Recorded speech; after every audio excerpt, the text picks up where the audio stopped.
آقا کریم علیہ الصلوۃ والسلام نے ارشاد فرمایا، سن لو تمہارا رب ایک ہے، تمہارا باپ آدم ایک ہے، لا فضل لعربی علی اعجمی، کسی عربی کو اجمی پر کوئی فضیلت نہیں ہے، اور کسی اجمی کو کسی عربی پر کوئی فضیلت نہیں ہے، کسی گورے کو کالے پر، کسی کالے کو گورے پر کوئی فضیلت نہیں، فضیلت کا معیار صرف تقوی ہے۔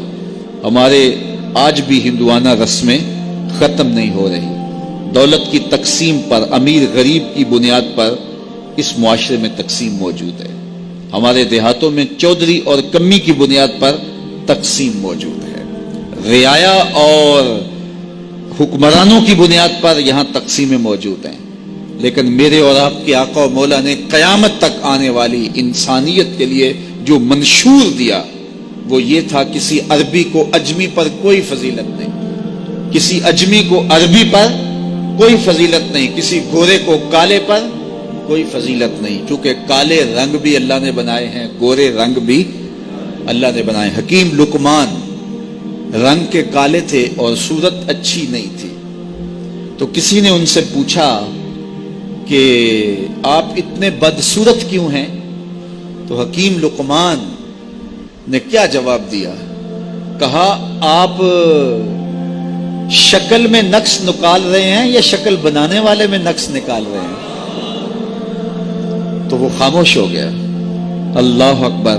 تو یہ اللہ نے بنایا ہے نا، اس نے کانٹا بھی اس نے پیدا کیا ہے، پھول بھی اس نے پیدا کیا ہے، چہروں کی رنگت اس نے بنائی ہے، کسی میں کوئی رنگ بھر دیا، کسی نے کوئی رنگ بھر دیا، تو رنگوں کی بنیاد پر، نسب کی بنیاد پر کوئی افضل، کوئی اشرف، کوئی اعلیٰ، کوئی بد، یہ نہیں ہے، بلکہ معیار جو دیا گیا وہ کیا تھا؟ تقوی۔ ان اکرمکم عند اللہ اتقاکم، جو زیادہ متقی ہے اللہ کے نزدیک وہی معزز ہے، وہی معتبر ہے۔ پھر حضور علیہ الصلوۃ والسلام نے عورتوں کے بارے میں تاکید کی کہ وہ تمہاری زیر دست ہیں، ان کی ملک کچھ نہیں ہوتا اور کمزور ہیں، ان کے بارے اللہ سے ڈرنا، اور حضور نے ان کے ساتھ حسن سلوک کرنے کی وصیت کی۔ پھر غلاموں کے ساتھ حسن سلوک کرنے کا حضور نے درس دیا کہ جو خود کھاتے ہو وہ انہیں کھلاؤ، جو خود پیتے ہو انہیں پلاؤ، جو خود پہنتے ہو انہیں پہناؤ۔ بعض لوگ ملازم کو، ماتحت کو جو ہیں وہ ہلکے کپڑوں میں کسن رکھتے ہیں تاکہ پتہ چل جائے کہ یہ غلام ہے، یہ ملازم ہے اور ہم باس ہیں۔ حضور علیہ الصلوۃ والسلام نے ان تین چیزوں کی تاکید کی۔ پھر حضور نے ہمسایوں کے حقوق کے حوالے سے بات کی، اور صحابہ فرماتے ہیں کہ اتنی بار حضور نے تاکید کی کہ ہمیں یہ گمان ہوا کہیں وراثت کے اندر حقدار نہ ٹھہرا دیا جائے۔ تو ہمسایوں کے حقوق کے حوالے سے حضور نے تاکید ارشاد فرمائی۔ پھر حضور نے تین باتوں کی تاکید فرمائی۔ پہلی بات، عمل میں اخلاص پیدا کرو، چونکہ عمل کا خلوص ہی قبولیت کا سبب و ذریعہ ہے، اگر عمل میں خلوص نہیں تو کچھ بھی پلے نہیں ہے۔ دوسری بات، حاکموں کو وصیت کرنا، جو بادشاہ وقت ہوں، حاکم ہوں، ان کو خیر کی بات کہنا، ان کو بتانا، ان کا قبلہ درست کرنے کی کوشش کرنا، یہ ذمہ داری ہے قوم کے اوپر۔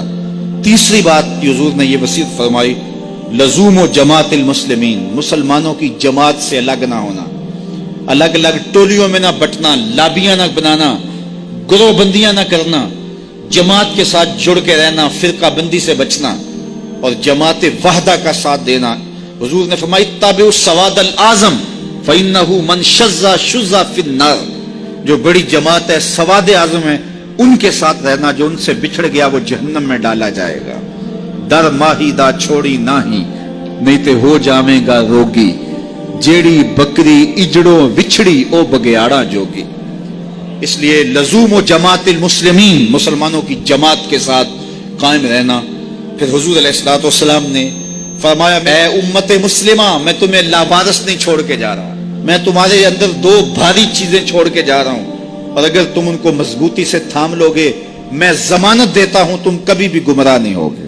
ایک اللہ کی کتاب اور ایک اس کے نبی کی سنت۔ کہا ان دو چیزوں کے دامن کو مضبوطی سے پکڑ لو، تم کبھی بھی گمراہ نہیں ہوگے۔ اسلامک بیان کے لیے ہمارے چینل شائننگ کشمیر آفیشیل کو سبسکرائب کریں۔